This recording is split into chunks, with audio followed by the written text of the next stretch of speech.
Sebelumnya debat Cawapres minggu lalu, Cawapres nomor urut 2 Gibran Rakabuming Raka mengungkit nama Thomas Lembong pada Cawapres nomor urut 1 Muhaimin Iskandar soal produk litium ferrofosfat baterai mobil listrik. Pasca debat, Lembong menyatakan hilirisasi nikel di Indonesia ugal-ugalan. Calon Wakil Presiden nomor urut 2 Gibran Rakabuming Raka dan Cawapres nomor urut 1 Muhaimin Iskandar sempat saling sindir kala membahas rencana pengembangan litium ferrofosfat atau LFP. Menurut Gibran, adalah hoax bila mobil listrik buatan asal Amerika Serikat Tesla tidak menggunakan nikel. Gibran menuding pembahasan baterai LFP menyudutkan Indonesia yang memiliki cadangan nikel terbesar di Indonesia. Ini agak aneh ya. Yang sering ngomongin LFP itu tim sesnya, tapi cawapresnya nggak paham LFP itu apa. Kan aneh. Sering bicara LFP, litium ferrofosfat. Tesla nggak pakai nikel. Ini kan kebohongan publik, mohon maaf.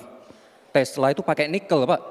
Dan kita sekarang, Indonesia itu adalah negara yang punya cadangan nikel terbesar sedunia. Ini kekuatan kita, ini bargaining kita. Jangan malah membahas LFP, itu sama saja mempromosikan produknya China, Pak. Sementara Ko-Kapten Timnas Anies Baswedan Muhaimin Iskandar Thomas Lembong menyebut, paslon nomor urut 1 tidak anti nikel dan anti hilirisasi seperti yang dituduhkan kubu Prabowo Gibran. Menurut Thomas Lembong yang menjadi keberatan Anies Muhaimin, hilirisasi nikel di Indonesia ugal-ugalan. Mungkin yang dimaksud Mas Gibran itu kok tidak berpihak kepada produksi nasional, ya kan? Saya kira jawaban Pak Muhaimin kemarin sangat pas, ya sangat sempurna. Kita tentunya tidak anti hilirisasi. Yang kita anti adalah hilirisasi yang ugal-ugalan. Sementara Sekretaris TKN Prabowo Gibran Nusron Wahid menyebut pihak Anies Muhaimin lebih mempromosikan penggunaan litium ferrofosfat LFP yang merupakan produk Tiongkok.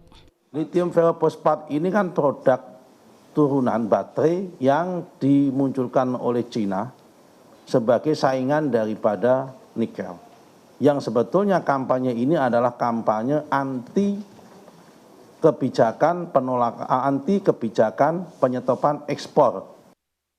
Jika dibandingkan, penggunaan litium ferrofosfat lebih aman dari risiko kebakaran, sementara nikel lebih mudah terbakar.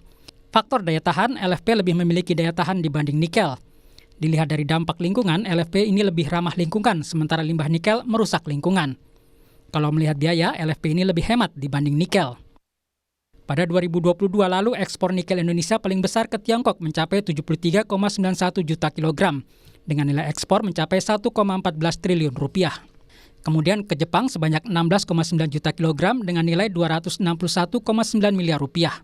Selanjutnya ke Korea Selatan yang mencapai 14 juta kilogram dengan nilai 218,7 miliar rupiah.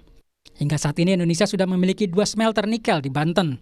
Ada 3 di Sulawesi Tengah, 2 di Sulawesi Tenggara, dan 1 di Sulawesi Selatan, serta 7 di Maluku Utara.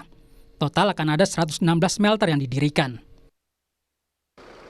Pemerintah harus memastikan kekayaan alam di Indonesia digunakan sebesar-besarnya untuk kepentingan masyarakat. Tim Liputan Kompas TV.